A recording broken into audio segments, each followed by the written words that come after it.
Hello, friends, and welcome to Doug Reads with Friends. This is a podcast in which I invite my friends to choose a book, and then we both read that book, and then here on the podcast we have a conversation not just about the book, but about our friendship, about who they are, their work, their hobbies, that kind of thing.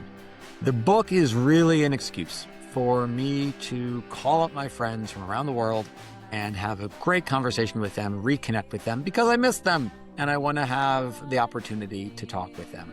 Today on the podcast, we have Professor Erik Simpson. Erik is a professor of English at Grinnell College, where I worked for many years with him as a colleague and one of, if not my very best friends in Grinnell. Erik and I spent a lot of time together exercising in early mornings, playing racquetball together, getting to know one another's families, being very deep in one another's lives. He is a wonderful, brilliant, warm, funny person, and I cherish my friendship with Erik deeply. He's also an English professor, which means that we get to talk about books and the role of books in his life and the specific book he chose. What's he going to do? Choose a trashy novel? No, he chose one of the all-time greats, Pride and Prejudice by Jane Austen, a book which I had never read before, as we talk about in the podcast, and one which I struggled with at times, but Erik, in an incredibly brilliant way, points out many of the things that I missed, many of the things that he loves about this book. It is a really fun, very interesting conversation. You will finish this podcast, I think, wishing that you could take a class with Erik, because the way that he's able to dive deep on a single sentence and point out all of the very interesting things about it is marvelous. So let's get into my conversation with Erik Simpson about our lives, about our friendship, and about Pride and Prejudice by Jane Austen.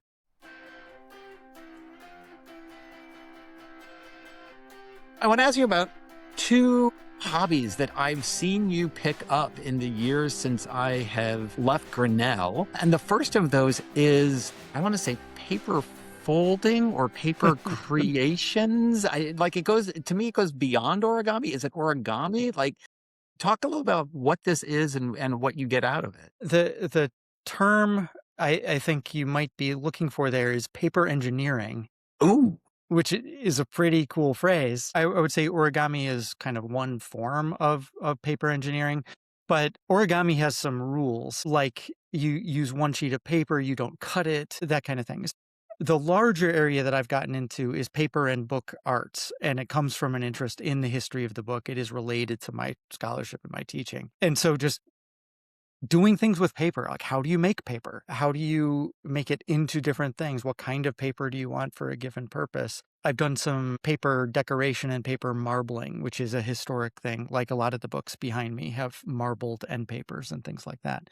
So just getting a hands-on sense of the history of the book, which is something I've been teaching more and more. We've just created a book lab in the basement of Burling Library at Grinnell. And so we have printing presses, we have ways to do all of these things. And it's been really fun. That's been kind of the main area of new development for me in the last 8 years or so. So can you give me a sense of, I feel like I've seen some pictures that you've posted online of various projects that you've done. You mentioned paper marbling. What else is involved with book engineering? What do the end products look like? Well, often books, but not always. I am learning more about book binding and putting the actual things together. But the art projects that I've done have often been kind of deconstructed. What can I do with marbled paper if I put it in a frame with other kinds of things and do some sewing around it or create something in another way? I'm interested in that, like what it means to take the components of books and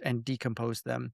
And the whole mode of that work is often called artists' books, which are sort of books, about the form of the book in some way. They're reflecting on the form of the book instead of just being books. I mean, just being books is fine. Like I've devoted my career to books that are being books, but this is really thinking about the materiality of the book. And like a lot of other people, I've gotten interested in this because of the digital. Right. As you know, I was really invested in digital studies, and I still am. And for many of us, getting interested in what it means to have a digital book raises the subsequent question, what does it mean to have a paper book? Right. And so I think I spent 30 years studying paper books without thinking about their form. And it was really the rise of digital books that made me say, okay, why is it important that this one is printed, that I experience this on paper and other people experience this on paper, and somebody made it and somebody did the typesetting and somebody decorated it. And I just never thought about that for decades until I did. And now I don't stop. And it's really fun. It feels though like it's a slightly different pursuit because your engagement with books previously, as I think about it at least, it is almost entirely intellectual in nature. And this feels like a very physical. So how does that change how you think about books? What itch does it scratch to get into the physicality of the book rather than just thinking about the content of the book? Yeah, you're absolutely right. It is a physical process, physical both in the making sense, which is where you started, but also in the observation. So I teach a class now called History and Future of the Book, and half the time we're meeting in special collections, and students are handling these objects, saying, "Well, what does it mean that this book is 700 years old and this one is 100 years old? How are they made differently, and what possibilities open up with the techniques that are available at each of those times?" So there's that physicality. And then there's the physicality of making. Like I'm planning a tutorial this fall that's going to be called Remaking the Book. And we're going to do a lot of our meetings in the book lab and we'll make things. And one of the assignments will be choose one of these 4 book forms, create a book in that form, and then write about why you're choosing that form, like how the content and the form go together. So on the one hand, it's just fascinating. And I have this wonderful job where I can pursue it because it fascinates me and because students get excited about it and we can share in that excitement. And on the other hand, it's also something that I think is extremely helpful for particularly young people now. You know, I've read a lot about the benefits of making things in groups. One of the best kind of therapeutic and healthful things that we can do is make things together in groups. And that's not something that English classes usually do, but I think I'm starting to create some English classes that do that. And that's been a lot of fun. How does that impact the students? How does that impact you? You clearly believe in this. You believe the articles that you read about making things in groups. What are the outcomes that you see? Well, in many ways, I'm just getting started with it, which is fun. You know, this is my 25th year in nominally the same job, but that the job has really looked different at different times. What I can say so far is that what I see is a good indicator of the students' excitement and motivation for this is that they do so much more than I require them to do. In my History and Future of the Book class, I've had them make zines, I've had them make artist books. I can show you the text of the assignment. And if you wanted to do it minimally and get credit for it, absolutely could. But that's not what any of the students do. In fact, they do these wonderful, elaborate things. And I had kind of a funny conversation once with one student who talked about how overwhelming the assignment was because he had put so much time into it in the last week. And I was trying to gently say, like, I didn't make you do that. I'm so glad you did, because what you created was amazing. But to me, that's a great sign. And as a teacher, you can always tell when a group is generally doing the minimum they need to get credit and when they've bought in and just these amazing things are happening. And so amazing things have started happening and our students are great that way. I'm guessing then, based on all of this, that you're a physical book reader. Do you do digital books or audiobooks at all? Well, yeah. I do both. Absolutely. For teaching, I think it's absolutely essential that the main texts at least are physical Why? because of the way I take notes. I've got, of course, my Pride and Prejudice right here, and it's just got all kinds of stuff underlined and circled, writing on it. And you can simulate those kinds of effects with ebooks. And ebook interfaces are getting a little bit smoother with that. But I've got decades of practice creating my annotation in physical books. So basically, if I'm serious about a book, I want it to be in print. But I read all kinds of things on ebooks too. And that's partly just convenience. It works well when the lights are out, and partly about space. You know, I have a lot of books and I don't need to be acquiring a new book physically every time I want to read one. So yeah, I'm very, very mixed in that. But in class, I strongly prefer having the physical books, and I ask my students to get them too. So I was going to ask that about audiobooks. If a student says they listen to the book, Have they done the assignment? Yeah, absolutely. And I think it's very important to have that position, not only because I just think it's right, there are different ways to interact with the ideas of a book, but also for accessibility reasons. There are really important disability-related reasons why people need to access text in different ways. When I teach Ulysses, the most difficult book that I teach, I strongly recommend that students listen to the audiobook while reading the printed text. That's what I do every time I read Ulysses. And I find it very effective as a way to absorb the difficulty of that text. Is there something specific to it that makes it particularly helpful to listen to it? Is there a specific reading of it that you recommend, or is it just the nature of the text? There is an audiobook that's primarily read by Jim Norton that I recommend very strongly. And the reason it's so helpful is that Joyce gets awfully weird about punctuation, and he is often not signifying the end of a thought or the end of a sentence with punctuation. So having an actor who helps you understand the flow of thought through the interpretation of the reading is extremely helpful in making it easier to follow. What we talk about in class is that it also means that there are some ambiguities that Joyce creates on the page that then the reading shuts down, because you've got to make a choice about how to read it. And we try to be careful about that and to say, okay, you've got to read it one way or the other. But what's cool is that on the page, it works both ways. So we definitely bring that into the class. The other hobby that I wanted to ask about is bird photography. And this is what I've seen the most of you from you on social media in recent years, is various pictures of birds with oftentimes humorous captions attached to them. So when and how did you get into bird photography? This is not something I knew that you were interested in when I lived in Grinnell. I wasn't until very recently. I knew shockingly little about birds. I've always enjoyed photography, and birds are a fun challenge because they're difficult. They have all kinds of detail that rewards a good photograph, but they also move around a lot. And so you've got to kind of work with the birds in this observational way. And I did not realize what a cliché it is for people my age to get into birds. It grabbed me, and I said to Carolyn and our families, like, I don't know where this is coming from, but I want to take pictures of birds. For my birthday, help me get a good lens so I can take pictures of birds. And it's been great fun, and it is wonderfully calming to get away from my computer screen and go into the woods somewhere. I mean, it's the most ridiculously cliched kind of sentiment, but there's a reason it's a cliche.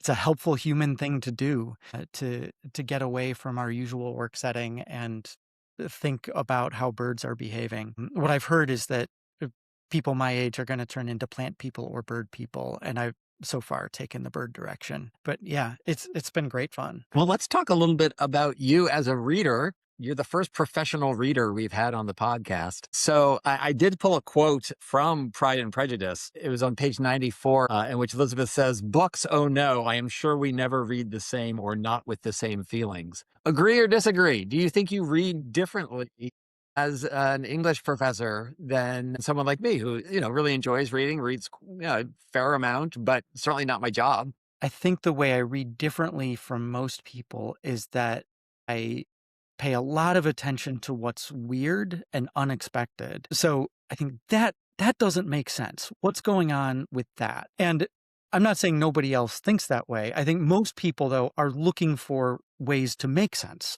of what they're seeing and concentrating on those things that form the main patterns of their emotional and interpretive reactions to the books. And I really want to think about what's weird. And that often means that I'm not paying much attention to the main plot. What I see with my students is that if there's often a love story or a story of contention or violence or something at the heart of a book, I'm saying, but what about this other thing over here that's completely unnecessary to that plot? What's going on that made the writer put that in there? So in Frankenstein, I saw your conversation about Frankenstein, which was lovely. There's a little character at the beginning of the book in Walton's narrative, the master of the ship. And the master has been engaged to a woman, finds out she loves somebody else, releases her from the engagement, and gives her all his money. And It's this novel that's, as you pointed out, it's the great novel of toxic masculinity. There are these controlling, thoughtless men all over the place, and no one ever pays any attention to what a woman wants in that book.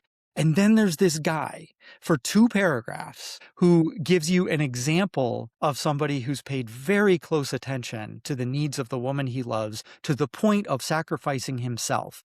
And it gives you a place to stand and look at Walton and Victor and the creature and Alphonse Frankenstein, all these men who are just kind of going after what they go after, often with the women around them saying, I don't think this is a good idea. And the master is the only one who ever listens. And so I'm always looking for that little thing that's happening off to the side. Like, is Victor playing God? Like, yes, sure, fine. But what's weird? And when I teach Intro to Literary Analysis, I have a packet of handouts that's called Start Small, Start Strange. Look for the little things, look for the strange things. And that is not the instinct that most people bring into that class. How much do you read for fun versus reading for work? I know lots of people who read much more than I do for fun because it is my day job. But I try to have different kinds of books going. I usually have one novel that will help me relax and settle down at the end of a day if I need that. One thing that's more related to my teaching or scholarship, and then there's often just something else, some kind of wild card thing, and I'm rotating among them as we go. Do you have a favorite book or a least favorite book? What are you looking for? What makes a book great to you? A lot of people ask that question if you say you're in this line of work. I have a lot of trouble with it. I do very much enjoy Pride and Prejudice and Persuasion, especially among Jane Austen's books, and I commonly will give either of those as the answer to this question. But favorite for reading is really different from favorite for teaching. I love teaching Ulysses, for example, which is a wickedly difficult book. I'm not sure whether I like it. I can go wildly back and forth on whether I like the book in general or even what it means to like that book. But it is phenomenal for teaching because it allows students to think in so many different ways and to be challenged and to work with each other in so many different ways. So it creates a wonderful kind of class community around it. And that's something that I value in most ways more than my subjective experience of the moment-to-moment reading of the book. I just last semester taught a class called Reading Jane Austen for the first time. And so we read all 6 of the novels and talked about what it means to read it and how we read it. And students did all kinds of reading experiments in that class. So one of the assignments was like every week, try something different. So try reading outside. Try reading with no screens around. Try making yourself a fancy snack and eating that while you read. Try reading silently in a group. All of these different things. And then they would report on what had happened. I found it kind of thrillingly fun to talk about students' experience of these things. And I do think most of them came out of the class with some new opinions about what made reading effective and pleasurable for each of them. I want to ask about you growing up as a reader. I'm guessing reading was a huge part of your life growing up. Is this something that naturally unfolds from your childhood? When did you kind of start thinking about being an English professor? I've been so grateful for this kind of technology because it saves me the social awkwardness of walking around holding a book, which is what I did as a kid. I'd just be walking through the town where I grew up with like a Hardy Boys book in front of me. I didn't realize at the time how strange that was, but I just loved the books. I wanted to keep reading. The idea of becoming a professor, there's a very simple answer to that, which is that my parents were both college English teachers. So it was the family business. Would say, though, the more complicated version of the answer is that what they gave me was the love of reading, not anything like a professional toolkit for becoming an English professor. And we almost never talked about work. Instead, there was just this sense that books are great and it's a meaningful way of life to pay attention to them. So when I had to make decisions as a pretty clueless undergrad, it was a plausible path forward. There have been lots of signals, subjectively and from other people, that it's a slightly odd match for me in that I really do like physical processes. And so I spent 5 years of my career thinking about architecture. We have a new social studies and humanities building, and I was one of the co-chairs of that process. So thinking about learning spaces and how they create communities and doing this book arts work now, there are a lot of signs that I'm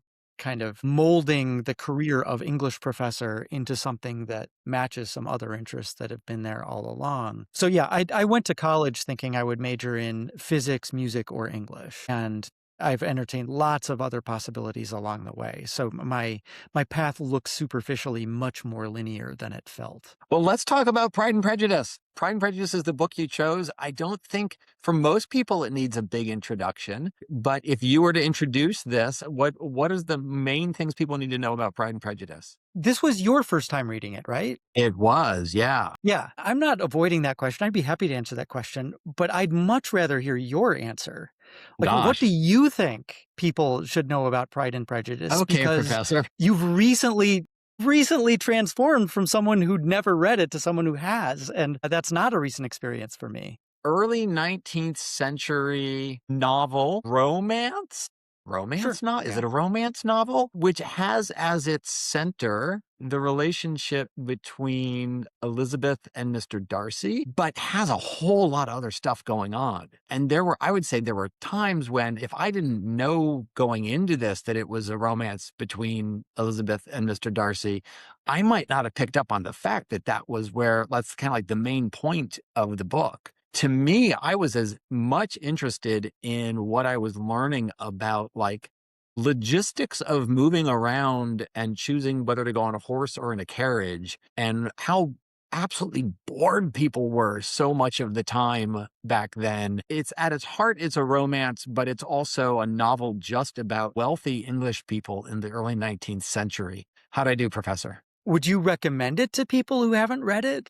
Everyone, as you said, everyone's heard about this book, but lots of people haven't read it. I was thinking about a line that one of our mutual favorite podcasters uses, Linda Holmes from Pop Culture Mhm. Happy Hour. Linda has a line that she uses a lot where she says, "It's just not for Lindas." Uh-huh. What that means is I can appreciate this as a work of art. I can appreciate that people appreciate this book. It's not for me. And that's pretty much how I felt about this. I see a period drama, Downton Abbey, anything like that, I am out. Nope, not for me. It doesn't mean it's not good. I'm sure Downton Abbey is brilliant. I understand why many people, including my daughter Emma, this is her favorite book. And my graduation gift to her a couple of years ago was I don't know, 100-year-old copy or early 20th century copy of Pride and Prejudice. When I told her that you had chosen this book, she was like, no, that's what I was going to make you read. And so what I recommended, I would say, here's what it's about. You've got to choose whether or not it's right for you. It wasn't right for me. Why do you love this book? So the first sentence of this book, of course, is very famous. It is a truth universally acknowledged that a single man with a large fortune must be in want of a wife. And there's some interesting stuff happening there. And it's often quoted or joked about as if that is actually a truth universally acknowledged, but it's not. And that's what's funny about that line. So a single man in possession of a large fortune must be in want of a wife. So first of all, it's within a page. Mr. Bennet says, marriage, is that why Mr. Bingley's coming to our neighborhood? And Mrs. Bennet has to say, I don't care. Like, it's what I want him to want. So that truth is undermined instantly. And it's very funny that it's undermined. It's also an incredibly well-constructed sentence. So it ends with must be in want of a wife, which is a triplet beat. It's like the wonderful thing about Tiggers is Tiggers are wonderful things. So the sentence gets some rhetorical momentum, and that's what makes it so memorable and quotable.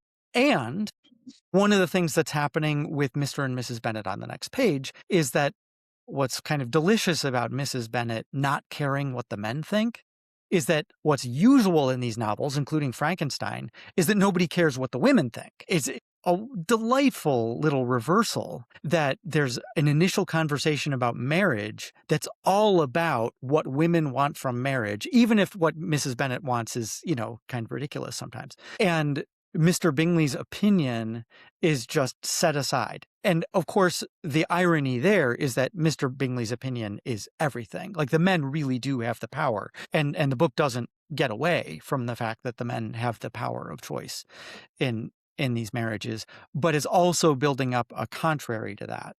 And then there's another level where it is a truth universally acknowledged that a single man in possession of a large fortune must be in want of a wife. That's not true in life. It's not true in the book, but it is true for the reader that if a single man in possession of a large fortune comes into your romance novel, like, absolutely, he must be in want of a wife. So it's working simultaneously in all of these different ways, and you can't totally get that the first time you read it. It has to be about going back to it and understanding in the context of this book. It's a book that is often reread. Many of my students have read Pride and Prejudice dozens of times. One thing I'll probably get to is that it's also a novel about rereading. And it's one of my favorite things about it. Oh, so maybe I just missed that part. I felt like there was a lot of stuff in this book that I missed. And first of all, do you have any sense of how many times you've read this book? I mean, a bunch, but in the 10 to 20 range, I routinely teach students who've read it more than I have. It's not like I have a ritual of rereading it. Will you reread it every time you teach it? Yeah, it's very important for me to do that. I didn't reread the whole thing for this conversation, but I looked it over pretty carefully because it gets the language freshly back in my head. So for teaching, I think of it as essential in a discussion-based class. Like, I could lecture on Pride and Prejudice without rereading it, but I wouldn't be ready for everything students are going to bring to the conversation. Yeah, so you asked me to pick out a favorite kind of line from the book, and yes, please. I can use this in that way. Here's my little favorite passage. Unsurprisingly, it's from the proposal scene of Darcy and Elizabeth. The first proposal where he botches it and she says no, rightly says no. But it's a line that I don't think many people pay attention to. She responds furiously to him. And the narrator says, as she pronounced these words, Mr. Darcy changed color, but the emotion was short, and he listened without attempting to interrupt her while she continued. He listened without attempting to interrupt her, right? That's the moment. That's what allows the rest of this book to be happy. Darcy is furious. He's been insulted. He's not used to being insulted. And Elizabeth is mostly wrong. Like, he's being unjustly insulted. And his reaction is to listen. And that's why Darcy is such a good guy. So he has that moment, and because he listens so well to the rest of the conversation and basically doesn't react, goes away and writes a letter, it allows the rest of the book to be a story of what a good listener he's been. Like, he goes point by point. Like, you think I'm a snob? Watch how I will treat your aunt and uncle. Watch how I will even treat your mother, right? Who is not easy to treat well for somebody like Darcy. And Elizabeth then can spend the rest of the novel showing what a good reader she is, because he gives her this letter and she is a rereader. One reason she's so mad at him is that she has unwittingly prepared for this conversation by rereading Jane's letters. That's the last thing she's done, and it's made her so mad. So Darcy comes in, she is already incandescently rageful. And then he proposes to her and does so insultingly. And so she gets this letter, and it's really important that the letter is sequenced the way it is. So he talks about the Jane situation, and the evidence is equivocal. She's listening to him, but she's mostly still mad and thinking she's right. And then he talks about the Wickham situation, and she says, oh, dang, right? She thinks about it for a minute and realizes not only does Wickham not give her any evidence to counteract this story, but in fact, if she stops and thinks about what he's done, he has been irresponsible. He's been rude. Like, he hasn't followed the rules of their society. And because she thought he was hot, she hasn't realized what he's been doing. And as soon as she stops and thinks about it, she says, okay, Darcy's right. And then she rereads the letter, and she has to reread the first part knowing that he's been right about the second part. And it's that rereading that starts to bring her around, but it's only a start. she has to keep going back to it. And again, like, he's always responding to what he's heard, she's always responding to what he's read, and they slowly go through this levels of interaction where he's got to pass all the tests. He's got to be nice to her aunt and uncle. He's got to save Lydia. He's got to be nice to the parents, and then he's got to be ashamed by Lady Catherine, who is such a wonderful villain in this book. You know, Darcy doesn't interrupt. Lady Catherine tells Elizabeth, "Hear me in silence," which is such a great. Elizabeth starts to talk back to her, "Hear me in silence," and so you really get that kind of empathetic listening at the heart of the book, and I love that turning point. Let me ask you something that I observed even in that passage about him listening, and tell me if this is anywhere close to a reasonable observation or critique of the book, which is that I felt like there were a lot of the key moments of the book that she violated the old rule of show don't tell. So in that passage that you just read, she tells us that he listened without interrupting rather than showing us, right? Rather than there being a long passage of Elizabeth talking and him not interrupting her. And that what I particularly felt that was at the end of the book when they finally do get together, the paragraph, first of all, goes by very quickly. I mean, I really expected, like, this is one of the great romance novels of all time, one of the great love stories. There will be this florid language of the two of them falling in love. And what I wrote in my notes was actually yada, yada, yada love. Like, she just kind of explains, like, they had this conversation and they agreed that actually they'd be a really good match for one another. And yet, yes, this could work out. And then it goes on from there. But it's not through dialogue. It's just kind of, she tells us that this happened. Am I onto something there? Is that intentional by her? What do you think of that? First of all, in the Darcy moment, it's very difficult for me to think how you could show that without telling it, because you need to be reminded that he's the powerful one here. Like, he can interrupt her. You would expect him to interrupt her. And I think he would just look stunned or weak if he simply failed to respond. I do think you need to be told a little bit what it means that he's not responding. But you are joining 200 years of readers in your frustration at the declaration of love. Yeah, absolutely. And if you read Persuasion, you'll get it. Like, Persuasion is the one that gives you that kind of payoff. And it's really beautifully done. And it just makes people more frustrated that she didn't go for it in Pride and Prejudice. But I do think there's a way to read that makes it make sense, at least, if not makes it more emotionally satisfying, which is that the point of the Darcy-Elizabeth relationship is this very slow building of trust. Like, they're giving each other their secrets. One of the absolutely amazing things about Darcy's letter in the social codes of the time is that he tells her about his sister's history with Wickham, which is this incredibly deep secret. Like, Bingley's sisters don't know what happened with that. And this woman who has just rejected and insulted him, he says, "Here is the deepest secret of my life that would ruin my beloved sister if it got out, and I need you to protect it." And he doesn't even say, "I need you to protect it." She does. And that's tested a couple of times later in the book. And she does the same thing with Lydia. You know, she says, "This is the most shameful thing that's ever happened to me. Here it is."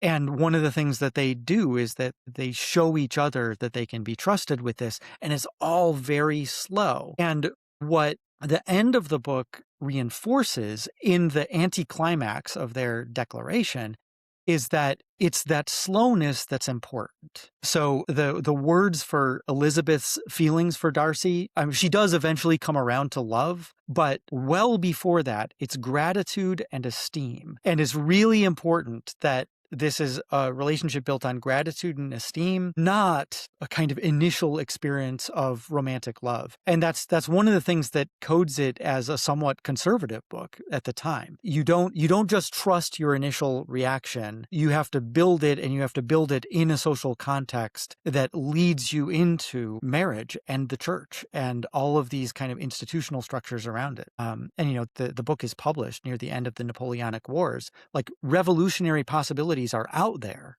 And you see them in Frankenstein, but you don't see them in Pride and Prejudice. And it's really important that you don't. It's about slow processes of getting to know each other, gratitude, esteem. That's solid. It's solid like Pemberley is solid. Is this a feminist novel? Another generations-long debate. So yes, within limits, I think would be my answer. Again, I'll do the Frankenstein comparison. Mary Shelley's father, to whom she dedicates Frankenstein, called marriage a monopoly and the most odious of all monopolies. This is in the 1790s. He says marriage is the most odious of all monopolies. That is not where Jane Austen is coming from. Within Pride and Prejudice, you still have an end point of marriage. And one of the things that the book does not remind you of is that Elizabeth is going to essentially lose all of her legal personhood as soon as she marries Darcy. It's an incredibly patriarchal legal system, and it's something that nobody in the novel resists except in the tiniest ways, like wondering whether entail is a good idea, the passing down of these estates to somebody like Mr. Collins instead of somebody like Jane. And where you can see more of a feminist impulse is in the kind of minute-by-minute content of the book. So when Collins proposes to Elizabeth, first of all, she says no, which is genuinely shocking. I mean, Collins is a pig, but him saying, like, you can't say no, he's kind of right about that. And the book clearly takes Elizabeth's side in that conversation. And what she says to him is, you need to listen to me as a rational creature. Women are rational creatures. And that is straight out of the feminism of the time. So I think structurally, not a feminist book. This is not trying to burn down the systems that are oppressing women at the time. And that's why those debates go on, because those forces are in tension with each other. So what I'm thinking about is a moment in a theater seminar I took as a student at Grinnell with Ellen Meese. In fall of my second year, I was in way over my head with a bunch of theater majors. And I remember at some point floating an idea or a thesis. I don't remember what it is, thank goodness. And Ellen kind of looking at me and everyone else in the class looking at me. And the unspoken response was, never say that out loud again. That's the dumbest idea anyone has had in this class. And so I'm gonna float this to you. And if you tell me this is the dumbest idea anyone's ever had, then this gets edited out and nobody ever hears of this. And I deny it forever. But Darcy, page 177 in my version, quote, I certainly have not the talent which some people possess of conversing easily with those I have never seen before. I cannot catch the tone of conversation or appear interested in their concerns as I often see done. Mm-hmm. He's an odd duck. Mm-hmm. Is he on the spectrum? That is not a dumb question at all. Yeah. That's officially not a dumb question from a tenured English professor. Yes, right. My day is made. No, that's something that people have definitely talked about and are talking about. My students who are most invested in fan fiction were informing me that an explicitly neuroatypical Darcy is often part of those conversations. I think you found exactly the line that you would turn to in support of that thesis. Because elsewhere in the book, there could be a real debate about, is this something like what we would now call the spectrum or some other kind of neuroatypicality, or is Darcy just being a jerk when he doesn't want to not be a jerk? Because it seems more situational. And certainly he is rude at the ball early on in a way that is not like what you're describing. It's different. But he's talking about social cues, the difficulty of small talk, those kinds of things. And absolutely, I think it's a persuasive reading. And then one way of talking about that would be to connect it to the moment I was bringing up, saying one description of Darcy's reaction to Elizabeth's rejection is that he's saying, wait a minute, this is something I need to understand and I have misunderstood it. And if you're thinking of Darcy in these terms, he probably has that experience a lot, right? That, okay, I need to become super receptive and step by step figure out what's happening. And that ends up being an extremely helpful set of skills that he's developed in reacting to what he sees in Elizabeth. And listening, right? And not listening without interrupting. Listening without interrupting. Yeah.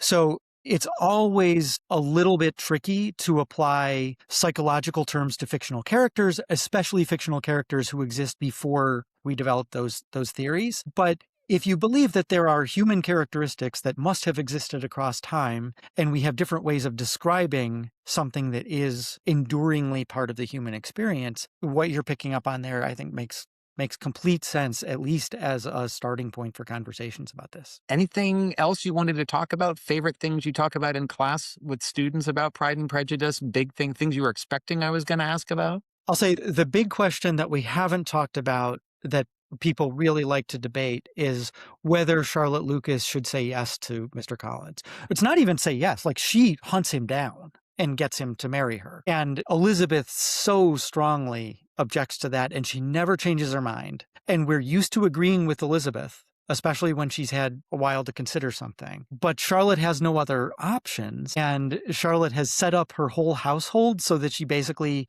has minimal contact with her husband. And it's kind of delightful the way that the narrator describes all the different decisions she's made. She encourages him to get out to the garden, and she's arranged the house inside so they're just separate. And Charlotte seems quite happy with the decision that she's made. And I love that because it gives you a way to resist the kind of absurd fairy tale of somebody like Darcy choosing somebody like Elizabeth, which is extremely unlikely. And to say, here's the much more realistic set of, very, very small set of choices that a woman would have at this time. And so to me, it's very important to the novel.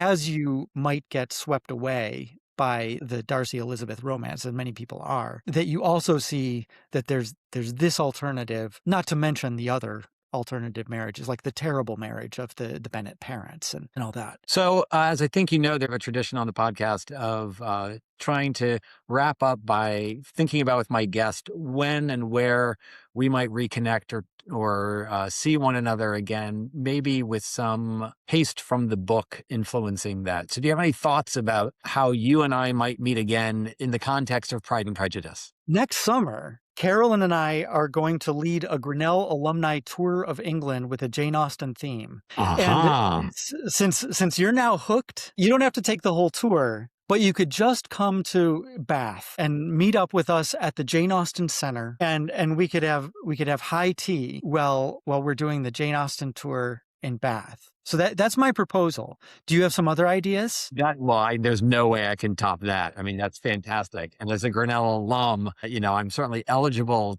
to take that tour. I think I saw an ad for that, and I thought, oh my goodness, that sounds just like the absolute most fun to get to hang out with you and Carol. And my only thinking was that the part of the book that I think I liked best, as I kind of alluded to earlier, was the descriptions of the landscape. And they go for walks all the time. You and I have done a lot of long runs together. And so if I join you in Bath, then my addition will be that you and I will go for a run through the English countryside together, and we can think about the descriptions of the landscape from that perspective. Yeah, I love that.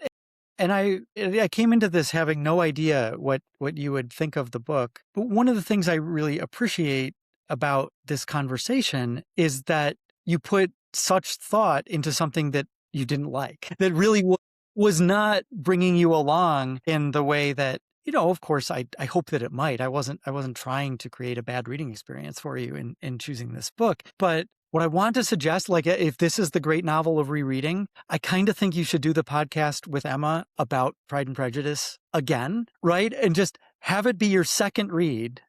Like you've talked about it with me, you understand your first reactions, and you know how much it means to your daughter, and I know how much that means to you. What if you reread it? That's a great suggestion. That's a brilliant suggestion. This is why you're so good. All right, Erik, let's wrap up there. Thank you so much. Yeah, I mean, was it my favorite book? No. Am I glad I read it? Absolutely. I needed to read it at some point in my life, and I'm really glad that you chose it. We got to have this conversation. So thank you so much for coming on, and I thank you so much for being my friend. Thank you for being my friend. This has been a real pleasure, as always, to talk to you. And there are 5 more Jane Austen novels.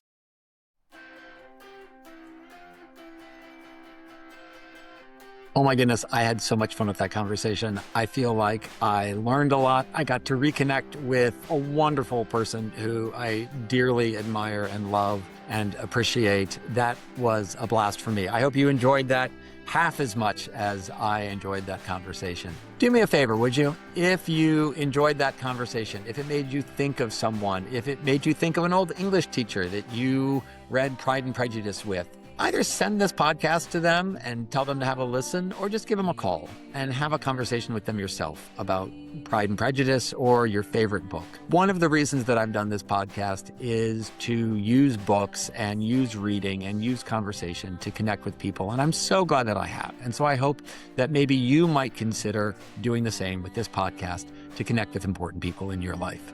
Thank you so much to Erik for connecting with me and for having this conversation. I hope that you will join Doug Reads with Friends on social media. I am on TikTok and on Instagram and on Facebook, so please seek out those pages so that you can see clips from the show and connect with other people who enjoy the podcast as well. Music for Doug Reads with Friend provided by my friend, Erin Caffel. Erin is a deeply talented author and musician. She has 2 books out now. I read them both. They're phenomenal. Please support Erin, especially by listening to her music on Spotify. You will not be disappointed, I promise. In the next episode, we are going to be talking with Graciela Guzman. Wait, let me restate that. State Senator Graciela Guzman. Graciela was a student at Grinnell. She really helped connect me with the Posse Foundation. She herself was a Posse scholar.